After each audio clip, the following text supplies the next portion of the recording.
We are back with another deep dive. We're going to do 2-for-1 today, knock out two more players. Tucker Barnhart, we're going to take a look at his season, talk about his future with the team, and then we're going to take a look at Kerry Carpenter. Limited sample size in the major leagues, but had one of the best seasons in the minors, in all of the minors. And I think the conversation about his future with the team is a pretty fascinating one. So those are the two today, Tucker Barnhart, Kerry Carpenter. We're going to talk about them today on Locked On Tigers.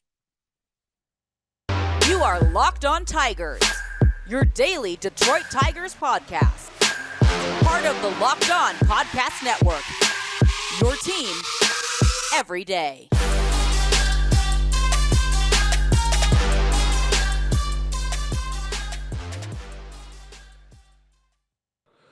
What is up, everybody? Welcome back to another edition of Locked On Tigers. I'm, of course, your host, Scott Bentley. Today is Monday, October 24th, 2022.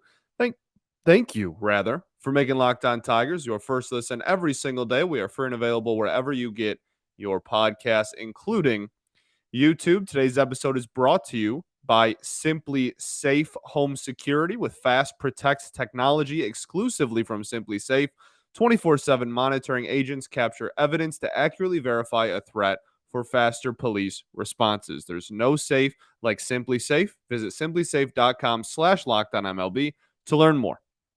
Okay, so we're going to take a look at two more players in this one. As we said in the cold open, we're going to take a look at Tucker Barnhart, and then we're going to talk about Kerry Carpenter's surgeons, right? Just absolutely phenomenal season. Talk of the town, one of the biggest stories within the entire Tigers organization. But we are going to start with Tucker Barnhart. So Barnhart was acquired via trade just before the season started, and just last offseason, I guess I should just say, and from Cincinnati. Now, wow. I mean, a really tough year. We don't have to beat around the bush. Just a really, really brutal season for Barnhart. And when we first acquired him, this was a trade, rather, an acquisition, we'll say, that I was fond of, that I approved of, that I liked going out and getting. I knew that he wasn't a hitter. Everybody knew that he wasn't a hitter. He wasn't going to come in and be some phenomenal force at the plate. He never has been, and he never will be. This is a dude that has a career 680 OPS. Now, a 680 OPS this season would have been awesome, right? That would have been that would have been a lot nicer than what we ended up getting. But he's a good defensive catcher, and I know at times this season we didn't see it, but we saw a lot of with him throwing runners out. We saw just with how catchers are blocking, etc. He is a pretty solid catcher, and even with the train wreck of an offensive season that he still had his. this sounds weird to say now. I was gonna say he still had a negative 0.2 WAR, but that sounds ridiculous to say he still had and then start with by saying negative. He was just below zero, but I mean, it's kind of a testament a little bit to him being a plus defender when you put up one of the worst offensive seasons in Major League Baseball and are still almost a net zero player when it comes to WAR. Like, that's something. I'm not trying to make a case for him. I think he's gone. I'm not trying to really, go to bat and say that he had a good season when he didn't, because he objectively didn't. This was a brutal year. And even some of the things defensively, he was a plus defender, but even some of the stuff defensively that he has been good at, he graded out poorly this season. One of the big ones was framing. And this was one of the reasons, probably the biggest reason, that I was really excited about bringing him in.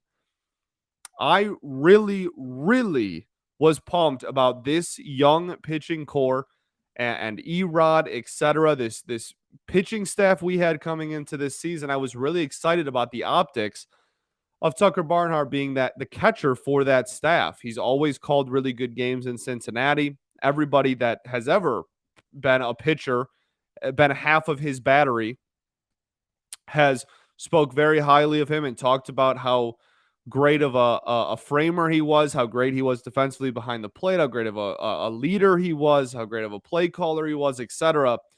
And unfortunately, he didn't have it this season. We already know, again, the defense wasn't even as good as it has been in years past, so it wasn't even some massive plus defense, but the framing was also like almost bottom third in the league when it came to catcher framing. Like it wasn't that much of a plus, if it was at all. Pop time wasn't that good. Now he still threw out quite a few runners by the end of the season, but it just didn't work out. And offensively, one of the reasons why I wanted to put two players in this episode is because I don't think there's a ton to talk about with Barnhart.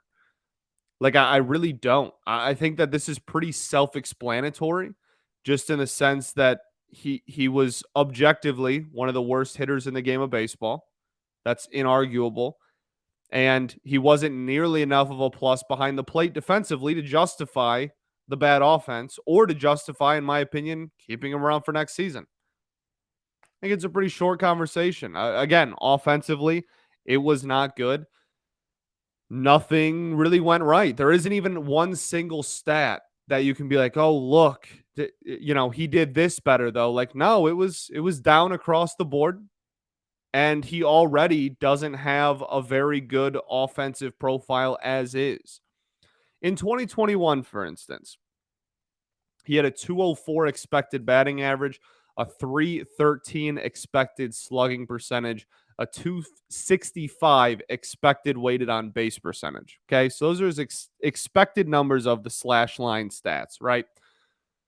204, 265, 313. This year, he did not technically have enough ABs to qualify, so it won't show up as being one of the worst in the league as far as those percentiles for those specific stats go. However, he had 3 points worse in expected batting average. He had 20 points worse in expected weighted on base percentage, and he had 50 points worse in expected slugging percentage. A 264 expected slug. And those numbers last year, bottom 2% of the league in expected batting average, bottom 3% of the league in expected slugging percentage, and bottom 2% of the league in expected weighted on base percentage. And he was comfortably by 20 and 50 points worse than last season. And those were some of the bottom numbers in all of baseball. And he was, again, comfortably worse. And defensively, while he is a plus defensive catcher all around, it wasn't enough to justify throwing up. I like the dude, and I'm not trying to make this just a slam piece, but essentially an automatic out. And I don't think he would tell you too much differently. He vocalized his struggles offensively, and he got some publicity for doing some stunts to try to wake the bats up and whatnot. He hit one home run in the entire season. Like, I don't think this is much of a conversation, to be honest with you. Like I said, one home run, fewest amount of home runs he's had in a season since his rookie year when he also had one homer. The only difference is he played in 21 games in his rookie season in 2014. And this one, he played in 94 games and just had the one homer. 11 extra base hits total. 16 RBIs. I mean, yeah, we don't need to just keep beating a dead horse. Not a very good season. One of the worst bats in the game of baseball this year. So when talking about catcher, Hossie, we had a conversation with earlier, one of the best hitters on the team, which isn't really saying too much because this whole team was terrible at the plate. But Hossie will probably be around. We did his player breakdown before. And by the end of the season, by the second half of the year, it just became impossible to even justify throwing Barnhart out there. Like, Eric Haas just became the 1A catcher because it was really hard to argue, hey, we should probably be throwing Barnhart out there. Almost an impossible argument to win. All right. So there you go. Like I said, nothing earth-shattering, nothing you don't already know. Just we're trying to go through everybody on the roster. There's Tucker Barnhart, a really rough season for him, unfortunately.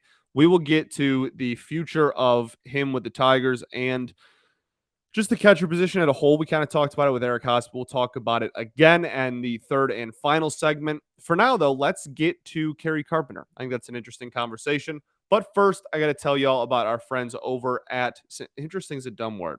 That's a fascinating conversation. We got to talk about our friends over at SimpliSafe first. However, as everyone knows, athletes rise and fall in the ranks. But when it comes to saving money, SimpliSafe always stays on top. And right now, you can save big with SimpliSafe Home Security. They're giving listeners 40% off of their advanced security system. SimpliSafe was just named Best Home Security of 2022 by the US News. I use it. I love it. You'll love it too because at SimpliSafe, your safety is the only thing that matters. They have 24/7 professional monitoring. When a threat is detected, SimpliSafe monitoring professionals promptly contact you and dispatch first responders to your home, even if you're away and unable to respond. 24/7 professional monitoring costs under $1 a day. That's less than half the cost of ADT's traditional professional installed plans. SimpliSafe blankets your home with protection, advanced sensors in every room, window, and door, HD security cameras for inside and outside your home, smarter ways to detect motion that only alert you when a threat is real, and even hazard sensors that identify and detect fires, floods, and other threats in your home. Their monitoring experts use proprietary response technology to visualize, confirm, and identify when a break in is real so you can get the highest priority police dispatch. Don't miss the chance to save big when you protect your home with the best. Get 40% off of your order when you visit simplisafe.com/lockedonmlb today. Customize the perfect system for your home in just a few minutes. That's simplisafe.com/URL. Go today. There's no safe like SimpliSafe.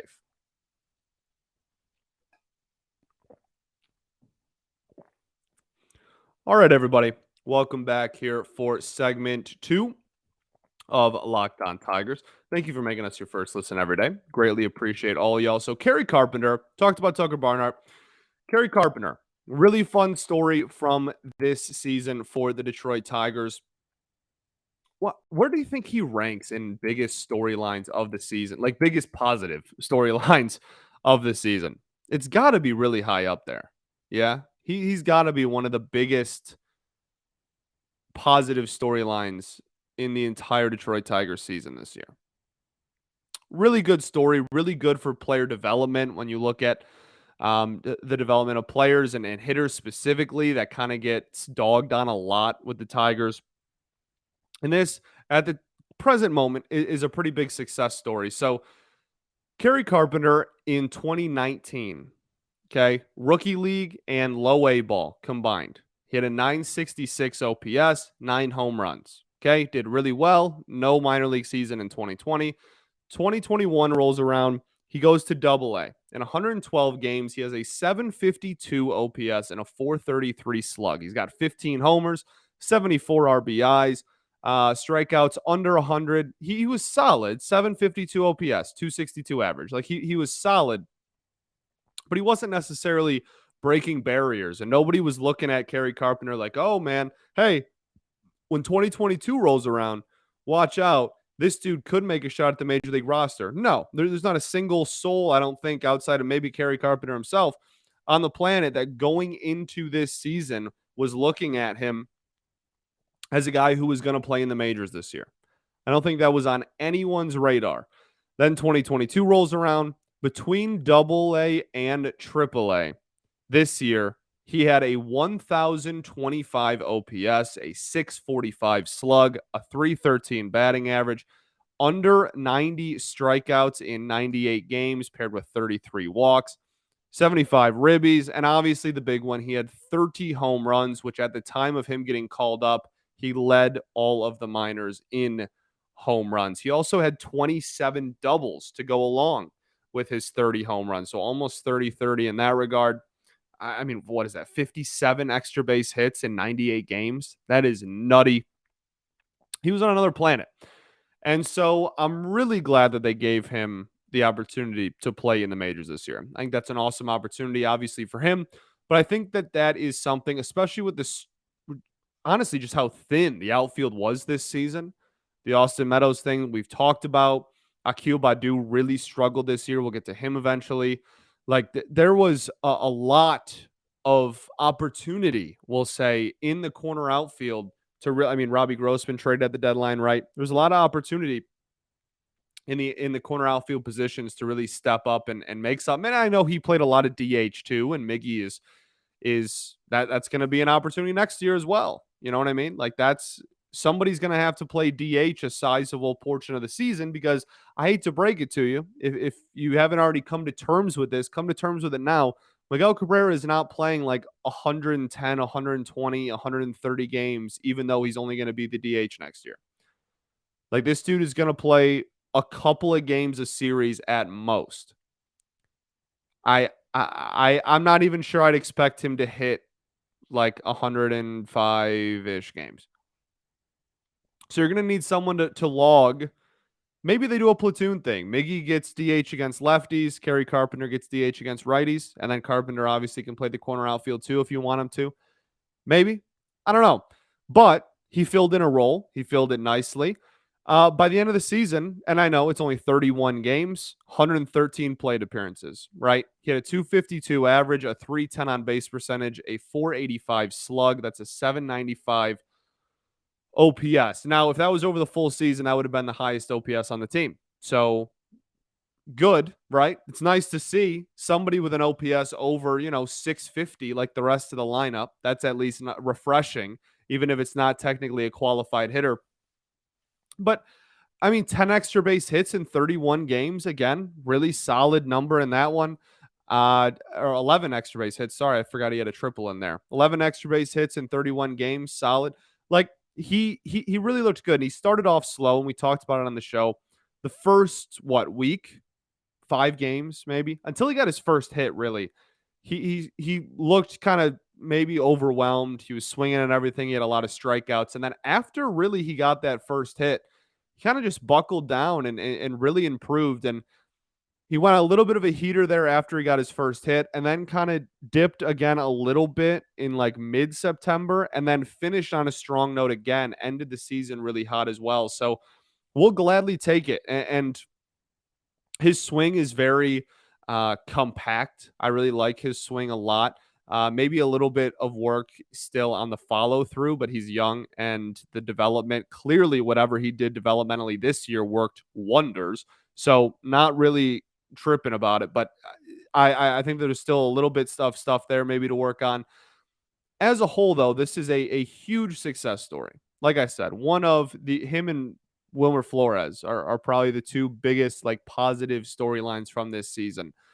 Maybe Parker Meadows, but like there's that was really the only three. There's not too much to go around when it comes to positive storylines this year in the organization, and I think that Kerry Carpenter is certainly one of them. So fantastic season, and I think the biggest conversation is what to do with him next year. I think he has really turned some heads, and at some point, he's going to become undeniable if he keeps just crushing minor league pitching. So we're going to talk about what to do with Kerry Carpenter and Tucker Barnhart, both right after this.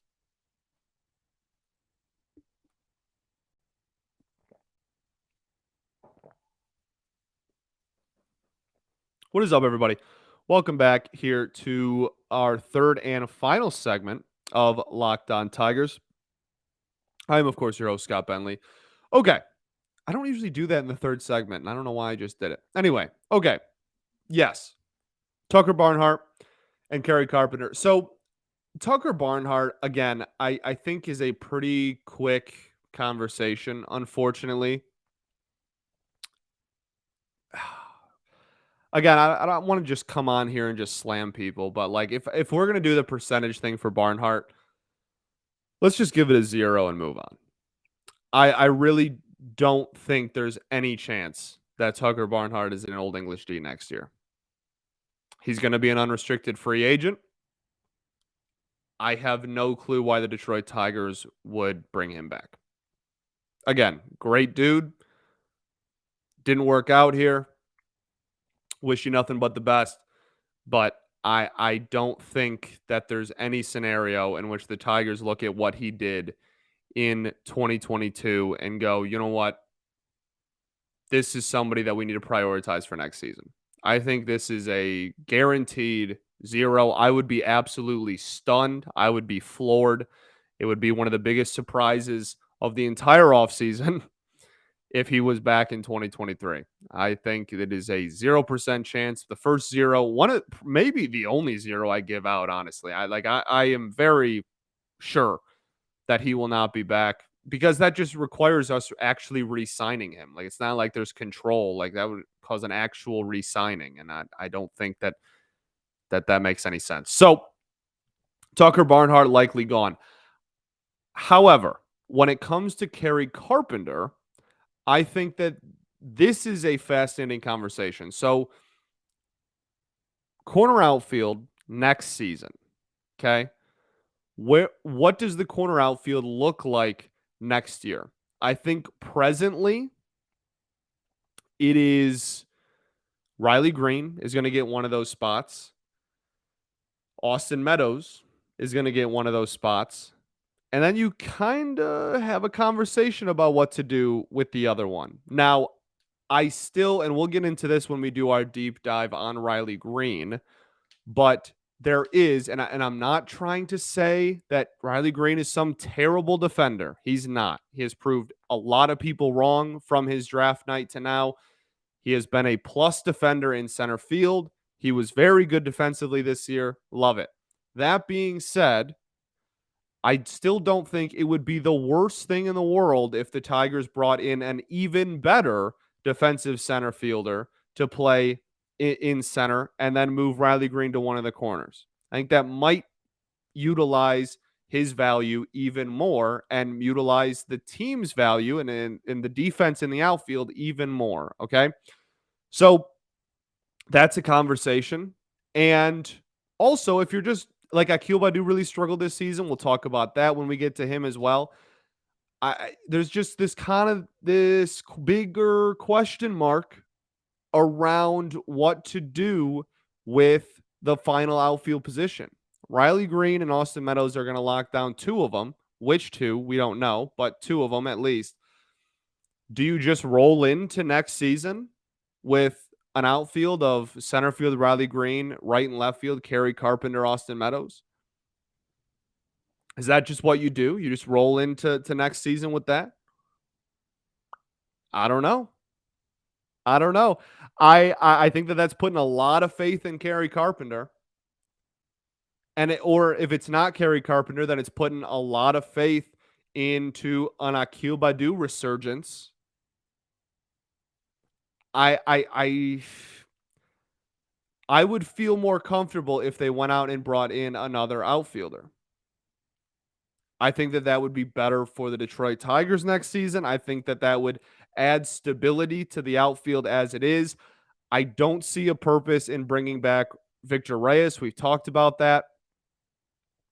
I would feel okay if you rolled into 2023 and your outfield was Riley Green, Austin Meadows, player X, some addition in the outfield, whether it's free agency or via trade, and then Akil Badu, fourth outfielder, or Kerry Carpenter is on the team and he's doing DH time and corner outfield position. I don't know. I think that sounds a lot more stable and makes me a lot more comfortable than just, Kerry Carpenter will just, play 120 games in left field next year. I think I would really like him to be a backup corner outfielder and a platoon DH going into next season. That still doesn't hinder his playing time. That is so very important for development, right? It doesn't take away, he's not getting the at-bats. He needs to develop and take the next step. No, he still would be because he's going to get looks in both of those positions in those two roles still. But it also gives you a higher floor for your outfield if you're going in and bringing in a veteran free agent outfielder or acquiring someone via trade or whatnot. I think that's probably my way to do it. Now, there is also a conversation about Kerry Carpenter starting back in AAA next season. That's not totally out of the question. That's not unheard of. He certainly has the options to do it. Uh, Look, again, if we bring in the only reason that would make sense is if this offseason we brought in the personnel to make that happen. They're not just going to look in with the roster as it stands today on October 24th and go, yeah, Kerry Carpenter should go back down to AAA. No, the only reason they would do that is if they went out and got maybe even 2 outfielders on the market or via trade or something and added to the outfield of this organization, or brought in somebody to, I don't know, they bring in 2 outfielders and then Austin Meadows is like the 50-50 DH guy with Miggy. You know what I mean? There's not a scenario in which the current roster you do that, obviously, but that's not a bad move for me either. You bring in a ton like he'll get playing time in the majors at some point. Injuries happen, slumps happen, etc. I don't know. That's not out of the realm of possibility for me, and that's not like the worst scenario in the world either. So I think those are probably the 2 avenues for Kerry Carpenter when we talk about his future with the team next year. And I'm pretty excited about Kerry Carpenter. I maintain excited. I mean, he's obviously one of the, again, I've said it a million times. I don't mean to keep repeating myself, but he's one of the biggest storylines of the year this year. And we'll see if that can translate into next season. We'll see if that can carry over into next year. But that would be a huge success story for this player development if we got a long term, solid bat out of nowhere in the minors 1 year in 2022, right? If we look back and go, wow, Kerry Carpenter really came out of nowhere, was barely ranked in people's top 30s, and now he's somebody at the major league level, that would be a huge success for our player development. Talk about the dominating the strike zone thing. His strikeout numbers were a little high at the major league level this year. Again, smaller sample size, and that's a huge jump. So not totally unexpected. Would ideally like the walk numbers to go up a little bit, but that's something that's developable. So maybe that's something that he works on this offseason. But all in all, really big fan of Kerry Carpenter and really, really intrigued on what they're going to do with him next season because I think there's, as we've laid out, I think there's a plethora of avenues to go. When talking about likelihood of him being on the 40 man, it's like an 80. And if we're talking about the likelihood of him on the major league roster, we'll go with a 55. I like a 55. Not it's better odds than not, but I'm not saying it's like likely either, right? Right in that mid 50s range, just over 50%. I think again, I think that he will have the opportunity to earn a spot in the spring. And I think it really his role more so than what he did this year and the story that is Kerry Carpenter and whatnot. I think it's honestly more dependent on how many players they bring in this offseason that can play the position of outfield and or DH. I think that's probably more influenced or is more influential to the decision of what to do with him at the start of next season than anything Kerry Carpenter can really control. So we'll see what happens. Thanks for making Locked On Tigers your first listen every single day. Now for your next listen, check out the Locked On Sports Today podcast, the biggest stories of the day, plus instant reactions, big game recaps, and the take of the day. It's available on the Odyssey app, YouTube, and wherever you get your podcasts, including YouTube, just like us. I said YouTube a lot there. I just said it again. Okay, I think that's all I got for y'all. Yeah. Lions, boo. Red Wings, yay. Michigan and Michigan State couldn't hurt anybody. Next weekend, gonna hurt a lot of people. Yeah. I think that's it. Pistons, nay, not great. Early in the season, though. I think that's all I got. Appreciate y'all. We will get into more players. Again, eventually I do want to do an episode where we just kind of highlight highlight takes that I had earlier in the year that were either right or wrong. Kind of just do like a recap of this show's opinions and my opinions that I made public going into the season. So we will do that at some point, but really want to get through as many of these breakdowns as possible just to make my stance very public on everybody on the 40-man roster. I just want to make all that abundantly clear as we head into free agency when the World Series ends and such. I think that's really good timing. So we will continue this and then get to that. Peace and love. Going to therapy's dope, and I will catch y'all tomorrow, baby. Go Tigers.